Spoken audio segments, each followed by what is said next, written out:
Hello, welcome back to another video. My name is Dave Nash. In this video, we're going to be talking about something extremely informational. So if you do not consider yourself an intellectual person or you don't have the attention span to sit through a 20-minute whiteboard lecture, please click off the video now. I'll save you some trouble. But in this video, basically, we're going to be talking about how much money does a brand, for example, mine or anyone else's who's doing about $100,000 in revenue, how much are they actually making in net profit, right? Because I always see people in the comments when someone makes a video about, oh, I made $1 million in revenue. There's always that one reply guy in the comments that's like, well, how much net profit are you making? That revenue is vanity, profit is sanity. Like, there's always people like that. So in this video, I'm actually going to pull back the curtain and show you how much money are clothing brands actually making. So in order to do this, we're going to have to be on this whiteboard. So I'm going to sit down, bring this whiteboard a little bit closer. And in addition to that, we're also going to be talking about how you can improve your P&L so that you're making more profit with less expenses. P&L meaning profit and loss statement, as well as what your P&L means in terms of exiting your business. So we're going to be talking about a few different things today. So I'll try to make it as exciting and riveting for you as possible, because it is technically boring information, but it is information that you have to know, so listen up. So when you make sales, the first thing that is going to be on your P&L is going to be revenue. Wait, I don't want to use blue. I'll switch to black. So revenue is simply at the top. This is the money that you are making that's coming into the business. And like I said, we're going to be analyzing it for a $100,000 business.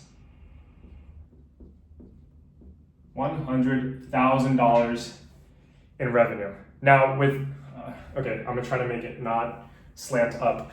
But yeah, for a business with $100,000 in revenue, what's gonna happen is that you're gonna have to pay something called like payment processor fees. So PayPal, Stripe, Shopify, they're charging you a certain percentage of your revenue to use those platforms. So payment processor fees are going to be about, let's just call it, it's a little bit low. I believe it's like 2.5 to 3%.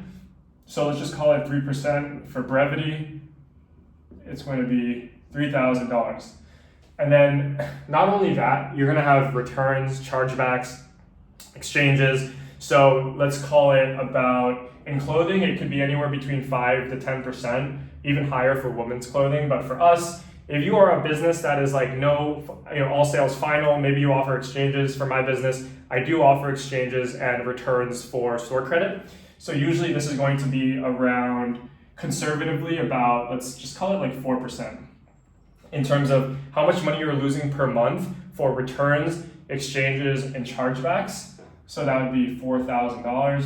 It could be lower, depends, like I said, if you are not offering refunds or exchanges or anything, it could probably be 1 to 2%, which would just be chargebacks. But again, if you want to build a long-term business, I suggest that you start offering returns and exchanges so that you can be competitive on the global marketplace. Like if you look at Zara, H&M, Uniqlo, like pretty much any brand, they are obviously offering exchanges and returns, because like without doing that, they would be losing on a global scale. Like Zara didn't offer returns. Okay, I'll go shop at H&M or whatever.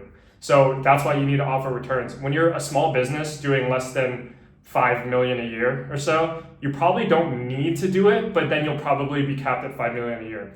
Because once you start getting to 10, 20, 30 million and become a decent sized business, other businesses in that range are going to be offering that. So, and you'll also have the margin at that size to offer exchanges anyway. So, but when you're small, like, you're doing 30, 50, 100K, 200K, it's okay to not do it, but just know that it's going to stunt your growth long term. So 4,000, this will be your chargebacks, your exchanges, right? So after this, you're left with $93,000. And what I'll call this is, we call this like net revenue. So net revenue, you're left with $93,000 from your $100,000. And this is before like the cost of the product, the marketing, OpEx, pretty much anything else. So like you might think that that's high, but this is the reality of owning a clothing business. You're going to pay the 3% processing fee, and you're going to pay the 4% in exchanges, returns, chargebacks. So from the 93,000, the next thing we need to do is we need to look at the cost of goods sold. So what that is COGS, and what goes into the COGS is going to be your FOB price, which is simply just the price per unit of the product, and then your shipping fee, which is usually like sea shipping to the US, to your US warehouse or whatever. So that'll be the COGS. But not only do you have to think about the COGS, you also have to think about warehousing, meaning like storage fees for your products in the US, as well as pick and pack fees, as well as shipping to the customer. So that'll be more like your cost of delivery. So that's going to be all of your products that's going to be all of the expenses related to just getting the product into the hands of the consumer. So from the warehouse all the way to the end consumer. So what that looks like is this combined is usually around 40%. So this will be including the price of shipping of the product, shipping it to the US, and then shipping it to the customer. Essentially everything related to fulfilling an order, that is going to be around 40%, which is a very, very good number. Usually it's between 40 and 50%. So 40% of $100,000 is going to be $40,000 of expense right here. And then what that gets us right here is your CM2. So this is your contribution margin 2.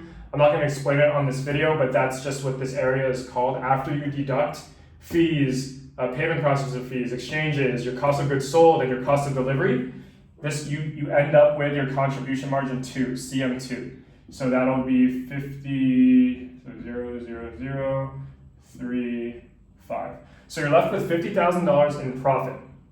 Keep in mind, guys, this is not even relating to, let me move this a little bit. This is not even relating to marketing or hiring and everything like that. So you can already see the revenue of 100,000 start to dwindle as you get hit with all these costs. This is related to just the product. We haven't even touched marketing or team yet.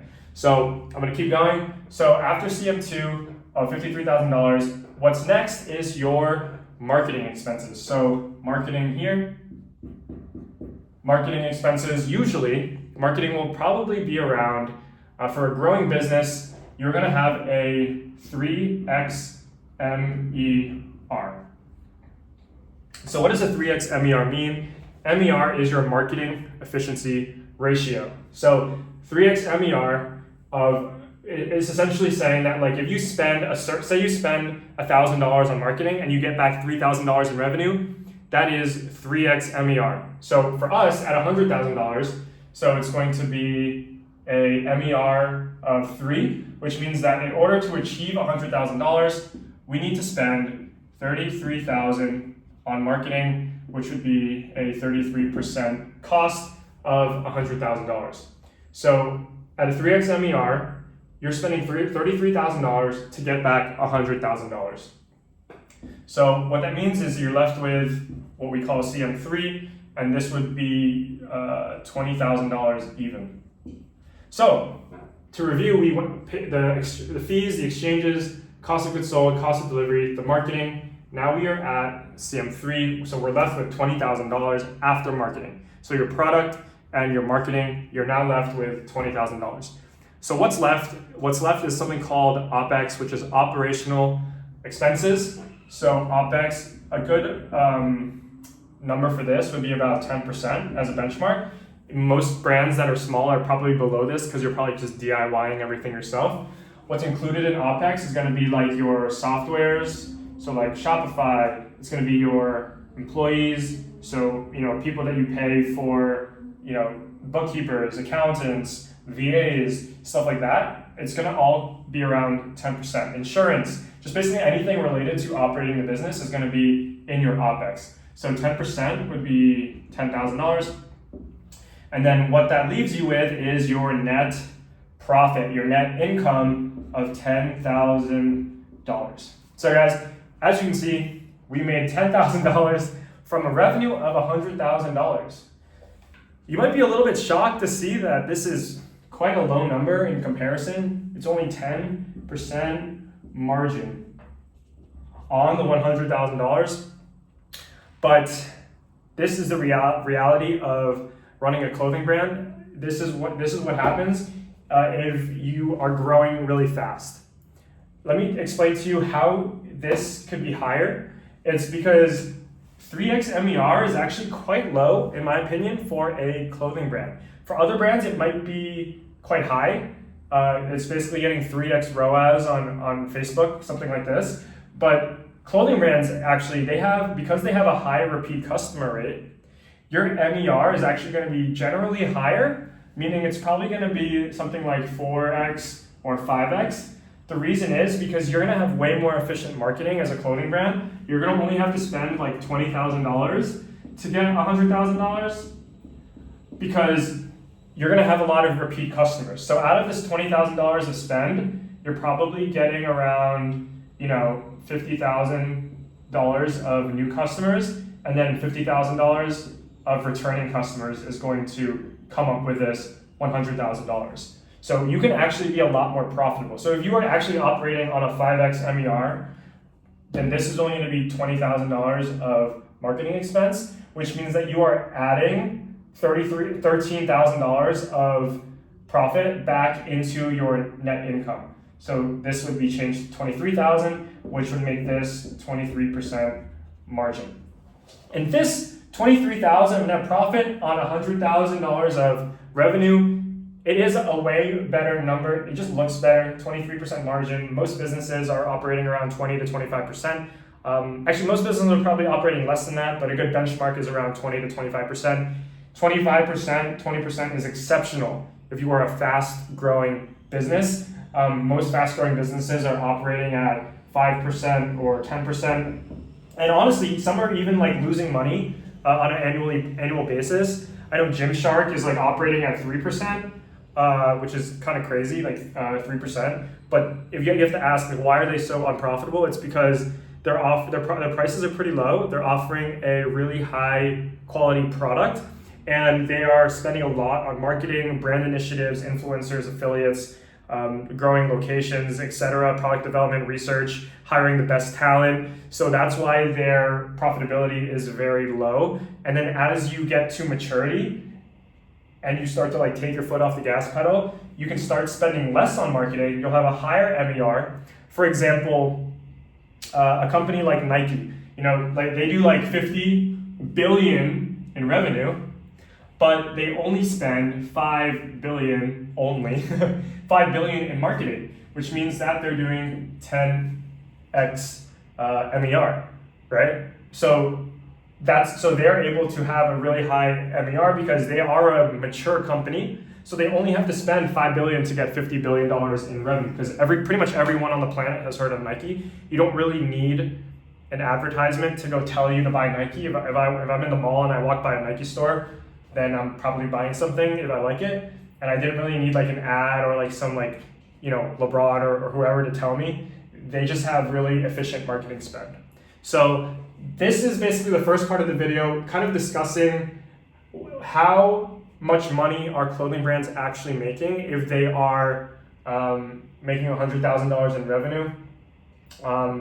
And they're not some famous celebrity. Like some other brand owners you see, they have famous YouTube channels, famous Instagram channels. The reason why they can probably turn $100,000 in revenue into probably around $30,000 or $40,000 in profit, which would be a 30 to 40% profit margin. The reason they can do that is because their marketing expense, they don't have a marketing expense, right? Their marketing expense is the time that it took for them to become famous, and they're using their likeness in order to market the business for them. So yeah, they're not paying Facebook ad dollars, but they are paying with their time and effort that it takes to grow that following, pretty much using like their celebrity or influencer so that they don't have to pay for this, but they're using what they've built, like their personal brand, to achieve this. But if you're not famous or you don't know how to go viral on Reels using your own likeness, then this is not a realistic situation. Having a 3x MER, 4x MER while you're using all that money on Facebook ads is probably the more realistic situation. So that's the first part of the video. The second part of the video is going to be talking about how you can calculate how much you can exit your brand for based on your net profit per month. So let's just go, let me move this over a little bit. And then, so like, let's just say that you're making around $20,000 in profit per month from $100,000 in revenue. And this is exactly why owning a brand is amazing. So if you average that by 12, which is in a year, obviously there's seasonality like Black Friday and Q4 is going to be crazy. But like, let's just say you make $240,000 in net profit in 1 year. What does this mean? It means that $240,000 of profit has been achieved through the operations of your business. However, if you went to sell your business right now with this $240,000 in net profit, then you would be able to get, on average, for a business of this size, a 2x multiple valuation.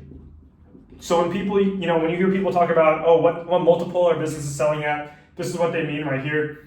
If you make $240,000 in income, then you could sell your business most likely for around 2x of this, so which is $480,000. So the reason why brand building is powerful is because not only did you make $240,000, right?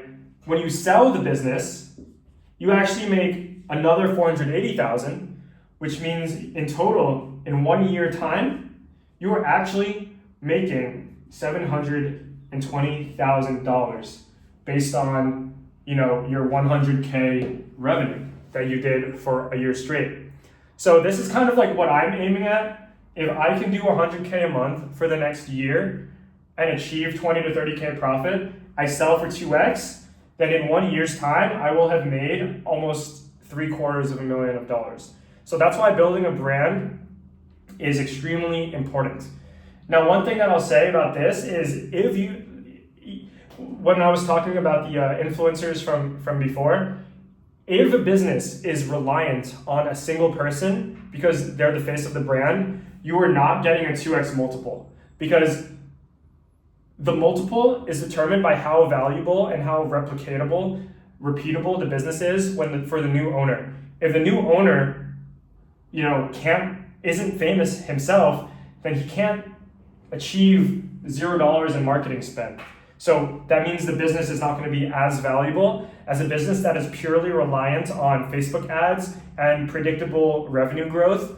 So you'll get a less multiple. So that's kind of like the trade-off in the trade-off of being an influencer brand. Yeah, you're going to make more profit short term because you have no marketing expense, but long term, pretty much, when you try to sell the company, it's all reliant on your personal brand, which is not, it's not as transferable of an asset to the new buyer. So they might only buy at 1x or 1.5x multiple.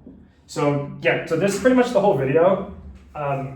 It's kind of crazy, but hopefully you guys learned a little bit about kind of the anatomy of a P&L of a clothing brand. So yeah, just know that, if someone's making $100,000, they're not actually bringing home $100,000. They're actually probably bringing home anywhere between 10 to 30% margin, which is $10,000 and $30,000. That does not mean that they're poor or broke or anything like that, because they have something that is important, which is the ability to sell the business. So like I said, even though you're only making $20,000, if you average that over a year, you multiply by 2, that is how much you're going to actually make when you exit the business, which is what you guys should all be striving to do. I'm going to make another video about what makes a business really sellable in the future. But besides that, that's the end of this video. Thank you guys for watching if you got to this point. Peace.